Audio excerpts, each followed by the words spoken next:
Dans cet exercice, on vous demandait de donner des équations de droite à partir de certaines conditions. Alors la première chose à savoir, quand on vous demande une équation de droite, c'est que c'est souvent plus simple de donner l'équation réduite, donc de la forme y égale mx plus p, et non pas l'équation cartésienne de la forme ax plus by plus c égale 0. Tout simplement parce que pour les équations réduites, il nous suffit de trouver le coefficient directeur, ou la pente, et leur donner à l'origine. Donc là, on vous demandait à chaque fois des équations d'une droite parallèle à la droite d'équation y égale moins 3x plus pi. On a vu dans le cours que pour que deux droites soient parallèles, il faut que leurs coefficients directeurs, donc m et m', soient les mêmes. Donc ça veut dire que là, pour toutes les droites qu'on va exprimer, le coefficient directeur doit être le même que celui de la droite de départ, c'est-à-dire moins 3. Donc on va partir pour la première. On cherche une équation de la forme y égale mx plus p. On a dit que m devait être égal à moins 3 pour que les deux droites soient parallèles.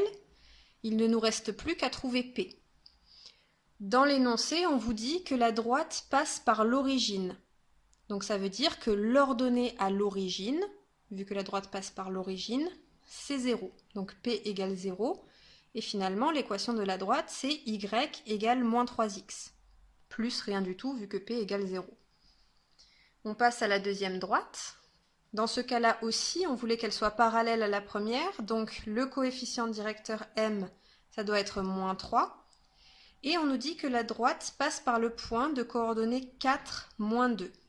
Donc ça veut dire que dans l'équation, on doit remplacer x par 4 et y par moins 2, et que ça doit toujours vérifier l'égalité. Donc c'est ce qu'on fait, ça nous donne moins 2y égale moins 3, le coefficient directeur, fois 4x plus p. Donc ça nous donne moins 2 égale moins 12 plus p. Et là, on a une équation qu'on sait résoudre. Et on trouve finalement p égale 10 en faisant passer le moins 12 de l'autre côté, donc en faisant plus 12 des deux côtés. Donc finalement, on a y égale moins 3x plus 10. Donc pour la troisième droite, le coefficient directeur, c'est encore moins 3, toujours pour la même raison, puisqu'on veut que les deux droites soient parallèles. Et on vous dit que la droite, elle coupe l'axe des ordonnées au point d'ordonnée 8, c'est-à-dire au point de coordonnées 0, 8. Mais P, qui est l'ordonnée à l'origine, c'est exactement l'ordonnée du point auquel la droite coupe l'axe des ordonnées. Donc finalement, P égale 8. On passe à la dernière. Alors ici, on a encore une fois le coefficient directeur qui vaut moins 3 pour que les deux droites puissent être parallèles.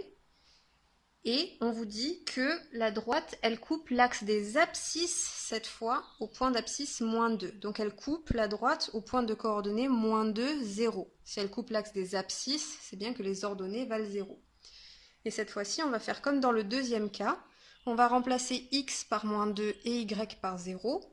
Et ça va nous donner donc 0 égale moins 3, le coefficient directeur, fois moins 2, plus p.